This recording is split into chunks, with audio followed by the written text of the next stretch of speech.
Alright, so talk about general anesthetics now. Things you can do is, like, you can mildly inhibit the cerebral cortex, and when you're doing that, it's generally going to reduce anxiety. But you can go deeper than that by increasing the depression in the limbic system and the reticular systems, and that gets you into something called sleep, right? Where you can be aroused with stimulation. So if somebody yells or shakes you, you're going to wake up. General anesthesia is below that, okay? Like, all your sensations are inhibited. You're not going to respond to stimuli, like not even being cut on, right? Your body does not register that. Your brain does not register that. There's a couple different layers of anesthesia. So, like, local anesthesia is going to be, like, just at that point, wherever it is, right? You can cut there, and you're not going to feel the pain. Then you get up into monitored anesthesia. This is sometimes called conscious sedation. So, they're awake. They're able to answer questions. They're able to move. They're still pretty hard to, like, stimulate, but they are there. They're awake. There is sometimes amnesia associated with MAC, but more often than not, like, they're conscious of what's happening. This is typically used in stuff like colonoscopies, reconstructive surgeries, biopsies, that kind of stuff, and use a combination of fentanyl and then another drug like midazolam. When you're doing MAC, you want to make sure to have resuscitation drugs on board. You want to be able to have your ventilation and your intubation gear, just in case, if they go under, you're able to bring them back out. In general anesthetics, like, people are intubated. As soon as you get them into general anesthetic, into this balanced anesthesia, they're going to be intubated. They're hooked up. They are monitored very closely. And they're amnesic of everything upon waking. Hopefully. That's the goal, right? Is that they wake up not remembering anything. And it's called balanced anesthesia because you have a bunch of different drugs that you are keeping in balance, like your muscle relaxants, plus your anti-anxiety, and then your anesthesia, all working together. In general anesthetics, in balanced anesthesia, you're going to have a couple stages. And so you have stage 1, which is just analgesia. Analgesia is no pain, right? So analgesia is the relief of pain. And typically in stage 1, you'll be getting euphoria, some giddiness, loss of pain, obviously, and then drifting off into that loss of consciousness. And then you get to stage 2, which is an excitement stage or delirium stage. So in stage 2, the higher brain functions, the cortex is shut down. And so the hypothalamus takes over. And without the cortex to tell the hypothalamus to calm down, you're going to see increased sympathetic tone. So elevated blood pressure, higher heart rate, a hyperreaction to stimulation, so like extra twitchy. And then you get down to stage 3. And this is where you want to have patients that are undergoing surgery. So this is surgical anesthesia in stage 3. And there's a couple planes within stage 3.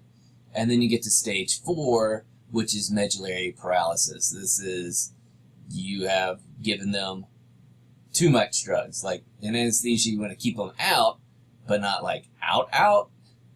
And that's the medullary paralysis. If you get down to medullary depression, stage 4, this person, you're going to have to bring back to life. They are for realsies done. Alright? And so you really want to keep them in this surgical anesthesia. You get down to 4, you got respiratory paralysis, circulatory collapse, and death. But before that, you're going to have sleep, normal pressure, so everything kind of comes up whenever you get to that stage 2. When you get to stage 3, everything comes back down to normal blood pressure, normal respiration. Pupils will be dilated, loss of the corneal reflex. You can like touch them on the eyeball and they're not going to blink. Skeletal muscle is now relaxed. Paralysis of the diaphragm and hypotension can start happening if you get down here to plane 4. And then plane 5 is the crash. Plane 4, and then stage 4 is the crash. All of your general anesthetics are going to be central nervous system depressants. So we're all going to depress the central nervous system. That's why you can do what you can do. They all work by interacting with neurotransmitter-gated ion channels. Most commonly, GABA is a big one. Your NMDA is another one. So inhibitory GABA receptors. GABA is gamma-aminobutyric acid. Whenever that binds, it lets in chloride ions, and so that allows a hyperpolarization, so signals aren't getting sent, right, or received. Your inhaled anesthetics, benzodiazepines, barbiturates, propofol, all these use your GABA-A receptors, which is a continuous receptor. So as long as something is bound, it keeps working. Some bind your excitatory NMDA receptors. This is a glutamate receptor, and it lets in sodium, calcium, and potassium. And so it depolarizes when this stuff comes in. Nitrous oxide, propofol, ketamine, all these are going to be antagonistic. And so when they bind, you can't get that depolarization because they're not letting those ions in. These also enhance opioid mu receptors, which we'll talk about when we get to our opioid analgesics. A lot of the times with anesthetics, you're going to have both like inhalation anesthetics. A lot of times you'll have them breathe into the mask, especially with younger patients before you run the IV. It's easier if they're out and they're not going to be fighting you. When you set the IV, or just to calm down your patients before you begin any of the procedures. So you give them the inhalation, and then you use your IV.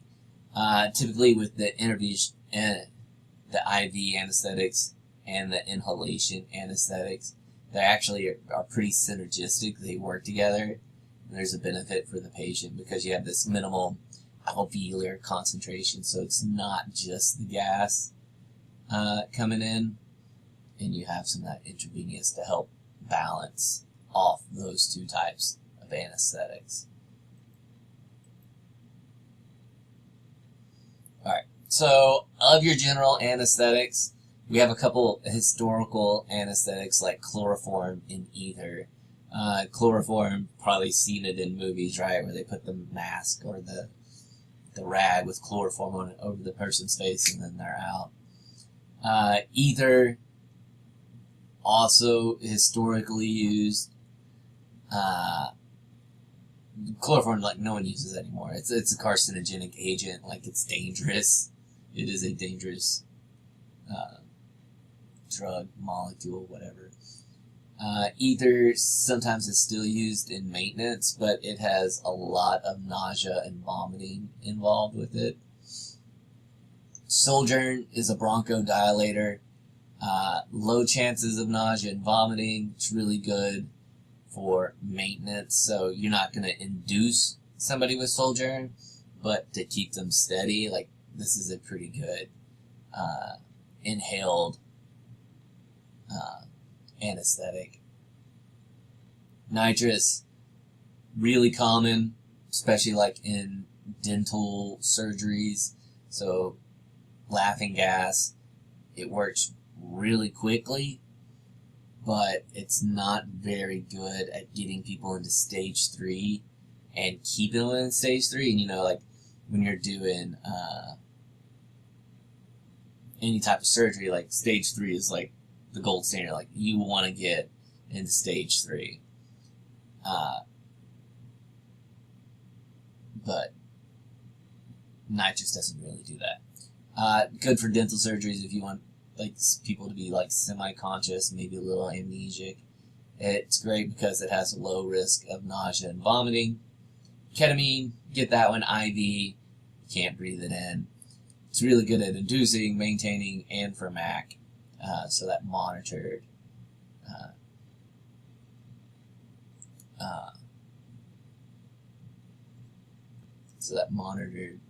anesthetic care. Wow. Problem with ketamine, though, is you do have a higher risk of nausea and vomiting. Midazolam, again, good for inducing, good for MAC, low nausea, vomiting. Propofol, good for inducing, good for maintenance, and good for MAC. So this one works pretty good. And it's also an anti-emetic. Emetic,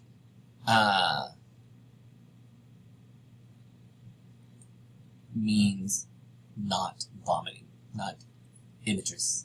You're not going to be throwing stuff up. And so this, pretty much all of these are going to have some sort of nausea and vomiting associated with them, except for propofol. This one does not. Fentanyl and droperidol. Fentanyl is an opioid, droperidol is a tranquilizer.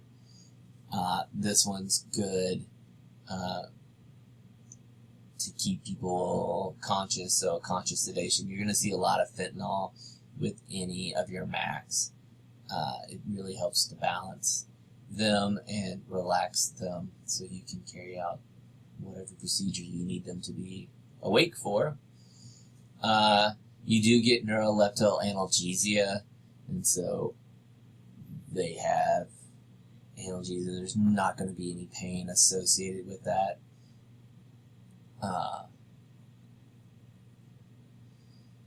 And then they're conscious unless you add something else like nitrous oxide.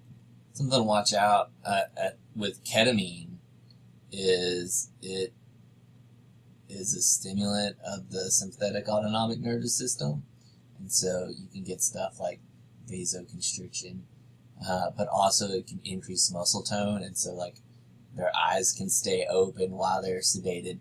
Their limbs may move, but they're not going to be feeling any pain. It's just that hyperreactivity that is associated with ketamine. And then midazolam is a benzodiazepine. So it is like Valium, Ativan, lorazepam, that kind of stuff.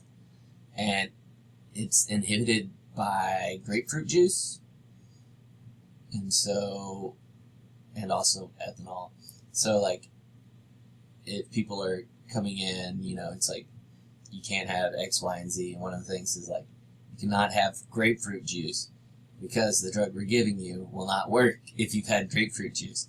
And so then you won't be properly anesthetized.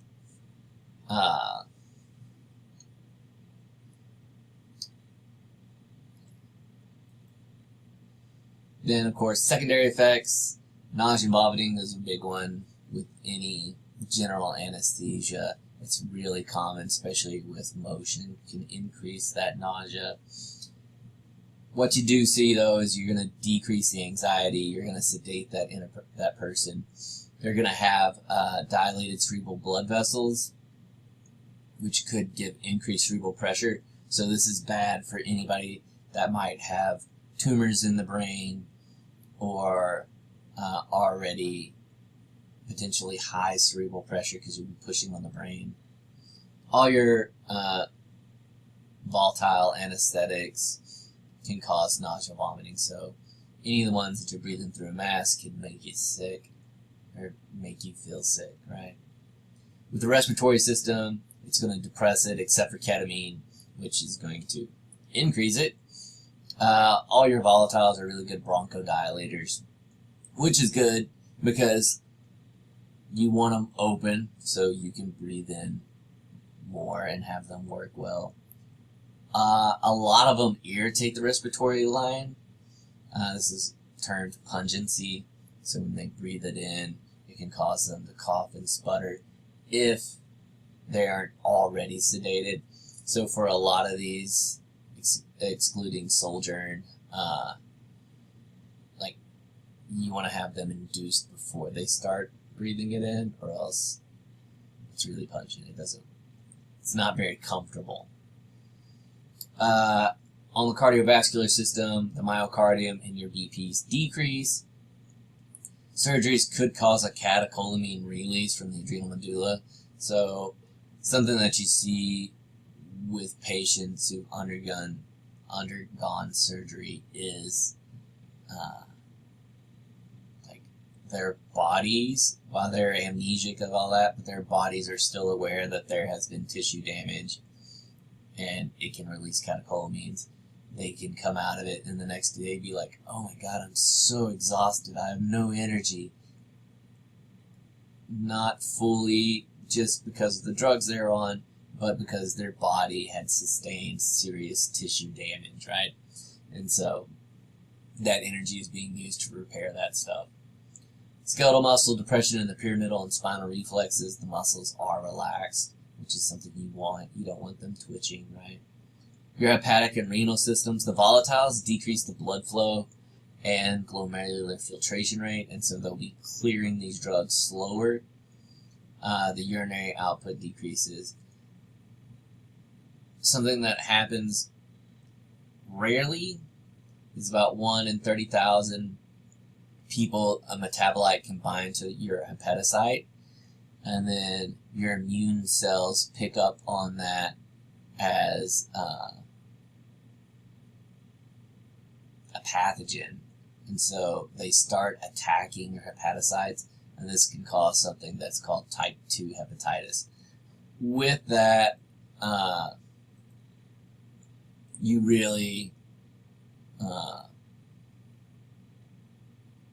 want to get a good family history, because if that's going to happen to somebody, it's genetic, and there should be a link with the family history. And out of these general anesthetics, you might, so droperidol is one that is used in MAC, if you look back here. And it has a black box warning on it because it lengthens the QT interval. So if you remember your little EKG, you get your P wave, you get your QRS complex, and then it comes out to the T.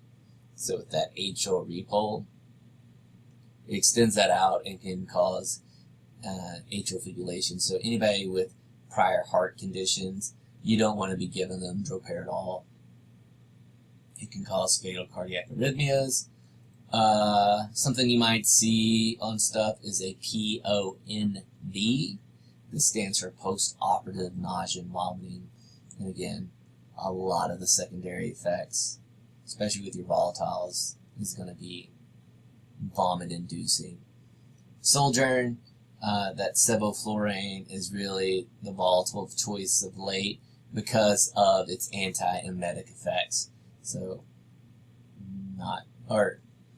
propofol has the anti-emetic effects, which is kind of your preferred anesthetic, general anesthetic IV.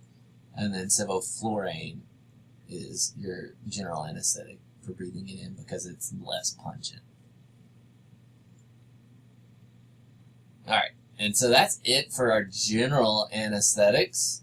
We'll be talking about opioids in the next group. This is a poppy plant. That's where opioids come from.